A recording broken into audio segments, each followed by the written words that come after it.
Where's our people? I'm just want to follow up. Yes, I'm saying yes. We're going to do this. I'll just give her a minute. Yeah, thank you. Vivek, we're from the Jewish community. This is Rabbi Shmuley Hetz's nephew. Oh, is that right? Yeah, it's his nephew. You're Shmuley's nephew? Yeah, the rabbi here in campus. Good to see it. Where in? Here at Tuscaloosa. At Tuscaloosa on campus? Yeah. We've got to have a Shabtai here. We do. We should. But can I just tell you, we're a little bit troubled that you want to cut off aid to Israel. Well, Israel's fighting a war right now. What I'll say is actually many of the Israelis. My sons are fighting. My sons are fighting. They don't have bulletproof vests. They don't have essential equipment. Why do you want to cut off Israel? I want to stay true to the founding vision. Israel's a great ally. It needs equipment. You shouldn't be cutting off Israel right now. You should be supporting Israel. You said you're the most pro-Israel candidate. Yes, I think I am. The most pro-Israel candidate would not want to cut off Israel's aid I'd love to have during a a war. discussion about it with you. Well, you're walking away from me. How do we discuss it if you're walking away from me? Well, let me just tell you, if you call yourself a pro-Israel candidate, then you should not be calling for Israel to be cut off financially when it's fighting a war for its survival right now and for the rest of and for Western civilization. What would David Ben-Gurion say? David Ben-Gurion would say that America. We don't need to rely on the sympathies. He would say that America and Israel are aligned with values, and America supports it. Have you watched this? Is it because the debate is very short? But have you seen the 20-minute speech I gave at the Republican Jewish Coalition? Yes, I did, and my friends were there, and you were booed through most of it. Respectfully, two-thirds were standing. I respect your intelligence. I know you're a good guy. No, I'm not trying to do anything. I'm trying to get Israel the aid that it needs. Don't impugn my motives. Don't impugn my motives. That's not right. I think you're. I have two sons fighting in the IDF. I just want them to have the equipment they need. Don't impugn my motives, please. That's unnecessary. It's unnecessary. No, this is America, and we can talk. That's what this is all about. This is the spin room where people can talk. So you cannot call yourself the pro-Israel candidate and call for Israel to be defunded when its essential military needs equipment right now. I'm sorry, that's just wrong. I stand for the $3 billion to continue. The annual $3 billion. No, you called for the end of the $3 billion. You said you want all of that to end as well. No, I've actually. So you've changed your mind. No, I'm happy to hear that. Until Israel tells us they're ready for it, is what I'm saying. Okay, so you want Israel to get the $14 billion that the Republicans and the Democrats agree on? 3.8 for years. Gotta get ready for this. Well, I'm sorry, but this is the biggest story in the world right now, whether Israel is going to have American funding. Just let me fair facts to my position. 3.8 annual continuous. So you should. Okay, then you've changed your mind. I'm glad to hear that. I'm glad to hear that. I hope you'll support the $14 billion as well. Well, at least you responded to me. I appreciate that. Thank you. Pro-Israel candidates can't call for Israel to be defunded. Israel is fighting a war that supports all of Western civilization because Hamas is a threat to the United States, as is the Muslim Brotherhood, as are the Islamists. They want to destroy Western civilization. Not our Islamic brothers and sisters, who are our brothers and sisters, but the Islamists who are not. Thank you. What's your name? Rabbi Shmuley Boteach. Sir, who are you? Rabbi Shmuley Boteach. Thank you. Yeah.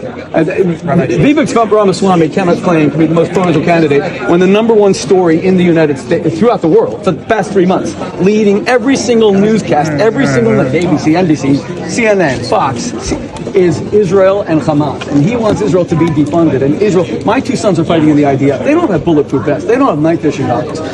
Israel had to call up 400,000 reservists in a day. There is such a shortage of equipment. Israel's desperate for this equipment. Does he want the Israeli soldiers to fight with pea shooters? Does he want them to fight with, the issue is equipment right now. Israel has the will to fight, but it doesn't want American boots on the ground.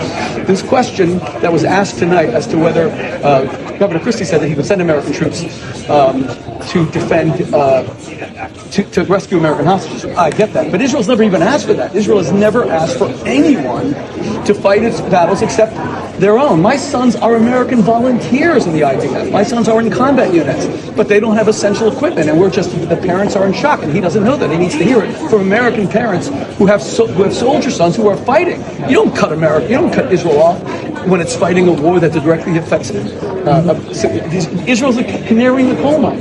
We always said that. When Israel was attacked for 30, 40 years by terrorist threats, and people thought it was only across the Atlantic, and then suddenly 9/11 woke us all up. America is the threat. Remember, this is all funded by Iran, and Israel is the tiny Satan. America is the big Satan. Israel is hated because it's seen as an American ally, and people hate Western American values. They don't want women to dress the way they want. They don't want LGBTQ rights. They don't want women's rights. They don't want any of these rights. They want a closed society. We cannot call for Israel to be defunded. That is, and to say you're the number one pro-Israel candidate when you're calling for Israel to lose all American funding. Israel's a country this big. Most countries spend 2 to 4% of their budget on defense. Israel has to spend 20%. It needs funding, and the American public understands that. They support that, and that's why they disagree with his policies on Israel. Rabbi Shmuley Boteach.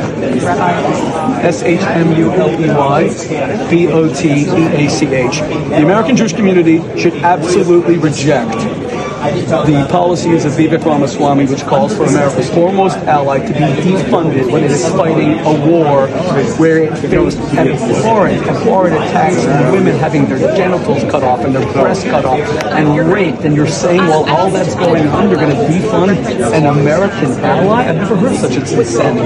How did we win the war against Hitler before Pearl Harbor on December 7th, which is tomorrow, right? What day are we on right now? What? Is it now? Okay. How did we win? How did we win the Second World War? It wasn't because the Japanese attacked us. It was because America did Lend-Lease before the Japanese attack, where Roosevelt got essential equipment to the British, because otherwise the British would have folded. Without American assistance, they would have just capitulated to Hitler. So no one's asking American troops to be on the ground. My boys are Americans fighting in Israel. They're prepared to fight, but they need things to fight with. They need essential equipment. And as an American father who knows that his sons are under-equipped, like 300, Israel has 100,000. I want to hear that. And you should listen to American parents like me. I'm a Republican, I'm an American, I'm a Jew. This is the #1 story in the world that he cannot call for Israel to be defunded. When he says 2.8 billion, is that not? That's a new thing. That's a new thing. Oh, he was against Israel. He wanted Israel to be completely defunded. That's a brand new. I asked him 4 times. You saw that. I asked him over and over again. Are you saying that you've changed your position? And yes, I guess he's just changed his position. But just remember, he's totally out of step with the Republican Party, because the Republicans today in Congress said that they would give Israel the $14 billion. They don't want to connect it to aid for Ukraine. They want to give it to Israel immediately. No one disagrees with that. The Democrats are on board, and the Republicans are on board. He is agreeing with the squad. He's on the side of AOC. He's on the side of Rashida Tlaib. He's on the side of Ilhan Omar, who wants to defund Israel. That's shocking for a Republican candidate. Shocking. Yes, the change started. I walked over to him. Yeah, and I said, this is the rabbi of the university here. And his uncle is a rabbi at Yale University who was close to Vivek Ramaswamy. I said, this is the nephew of the rabbi you're close to, and I got to tell you, we're kind of shocked. Here you are so close to the Jewish community, and you used to go as a non-Jewish student to Jewish Shabbat dinners at Yale, which is a beautiful thing. I was the rabbi at Oxford University.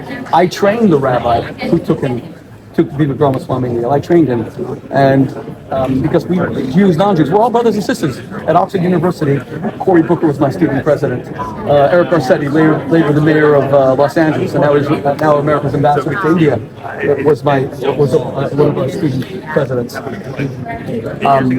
So I walked over to him and I said, for goodness sake, this is just unacceptable. It's just unacceptable. You close to the Jewish community, you went to Shabbat dinners, you know that the Jews just suffered the greatest atrocity, the greatest slaughter since the Holocaust, with atrocities and abominations that were unthinkable, and you're saying at this moment that Israel should be defunded? That's insanity. That's insanity. And then to say, by the way, but he deserves to be challenged, because he said on the debate stage, and I was sitting in the second row, I was sitting next to Nikki Haley's family and Chris Christie's wife, etc. He said, I'm the most pro-Israel candidate. I'm the most pro-Israel candidate. I want you to fight with pea shooters and give you no equipment. That's not pro-Israel, that's anti-Israel. And by the way, Ramaswamy also said that the reason why the Israel story, which he doesn't even want to talk about, is one of the biggest stories in the world, is because Jewish executives control the media. That was seen as a blatantly anti-Semitic statement. That shocked us to the core. What? Don't get into conspiracy theories about Jews controlling the world. That's unacceptable. It's unacceptable in the Democratic Party, Republican Party. It's unacceptable in American politics. I'm not into the disqualifying thing, because I want the people to decide who's qualifying and who's not disqualifying. It's disqualifying for him to call himself a pro-Israel candidate. And to say that Jews control the media and therefore are upplaying the story about Israel and downplaying like any other story, whether it's climate, which you brought up at the end. I mean, has he lost his mind? Did you forget 9/11? Did you forget the Jews created a story about radical Islam attacking the United States? I am a Jew who has worked his whole life to bring together Jews and Muslims. I love the Muslim faith. When we Jews were expelled from Spain in 1492, Portugal 1498, Muslims took us in. But that's not Islamism. Islamism is a radical political radical ideology started by the Muslim Brotherhood in 1922. It's not Islam. And we need our Muslim brothers and sisters to reject Islamism, which is terrible, even worse for Muslims than it is for Jews. That is my battle. And for Vivek Ramaswamy to say that that story is being elevated because of Jewish executives to pander to like protocols of elders of Zion tropes is shocking for an American presidential candidate in any party, let alone the Republican Party, which has shown such incredible stalwart support for Israel. Reagan, Bush, Trump. And look, a lot of people have issues with Trump. It came up tonight in the debate. But the Jewish community is very, very grateful to Trump for moving the embassy, recognizing the Golan Heights, and especially for imposing sanctions on Iran. Iran funded the October the 7th massacre. How's Israel supposed to compete with that kind of funding from Israel? You know, you're talking about a country of 10 million people, 4 million Muslims, 6 million Jews, surrounded by 400 million of our Arab brothers and sisters, and Israel is 1/60th the size of those Arab countries. How is it supposed to compete? How is it supposed to win? Answer, it needs American and Western European support because these are Western values that we're defending. Have you communicated with the rabbi at Yale? Of course. I called him out on it, yes. How'd that I guess I told him that his failure to call Vivek Ramaswamy out when he's calling to defund Israel, his failure, Rabbi Shmuley's failure to call him out is unacceptable. Let me tell you, anyone that knows the history of me and Senator Cory Booker, I live in New Jersey, he's our junior senator. Cory was my brother. Everyone knows, look it up. You know, we were the closest two human beings could be who were not blood related. But when Cory voted in 2015 for the Iran nuclear agreement, I was shocked. And I went public, and Cory said, you know, you've broken my heart. I just lost my mother. He came to comfort me during the Shiva, during the 7 days of comfort. And we're still not over the tension that was created in my public criticism. By the way, Governor Christie, who was governor of New Jersey at the time, joined me in a press conference to criticize Senator Booker's decision. And why? Yes, personal friendships matter. But genocide? When Iran is calling for a Holocaust of the Jewish people? A genocide of the Jewish people? Are you kidding me? My mother was born on October 23rd, 1942. I don't even have to look this up. I know that the day that she was born, 10,000 Jews were gassed to death at Treblinka because it happened every single day of 1942. We Jews had 3 9/11s a day for 4 years. You're telling me 75 years later, when a government like Iran says, hey, that was only round one, get ready for Holocaust 2. We're supposed to just be silent when American lawmakers vote to fund that government? Are we lost our minds? It's Iran, Iran, Iran. Rosalind Carter just died. We all mourn her loss. I was a boy when she became the first lady. We were held hostage by Iran 40 years ago. We're still being held hostage by Iran. The hostages that are being held in Gaza, they're being held by Iran. If Iran told Hamas to let them go tomorrow, they'd be let them go tomorrow. It's always been Iran for 40 years. When are we going to confront this problem? How many more people will die of terrorism? My gripe with Vivek is that he had the chutzpah. This is the night before Hanukkah. The night before we celebrate the greatest Jewish military victory in Jewish history, the Maccabees over the Assyrian Greeks. He has the chutzpah to get up and say that Israel should be defunded militarily. What are the Maccabees? What were they supposed to fight with? You know, like big pieces of lasagna? No, they needed spears. They needed shields. Israel, the modern Maccabees, they need American equipment. They need funding from the United States because Israel's an ally. It doesn't ask American boots on the ground. He wants to defund Israel. And he gets up there and he says, I'm the most pro-Israel candidate, and he wants to totally defund Israel when it's fighting a war of survival against the genocidal maniacs, monsters of Hamas that just slaughter. I went to those places. I have 2 sons fighting in the IDF. I just was in Israel a week after the war.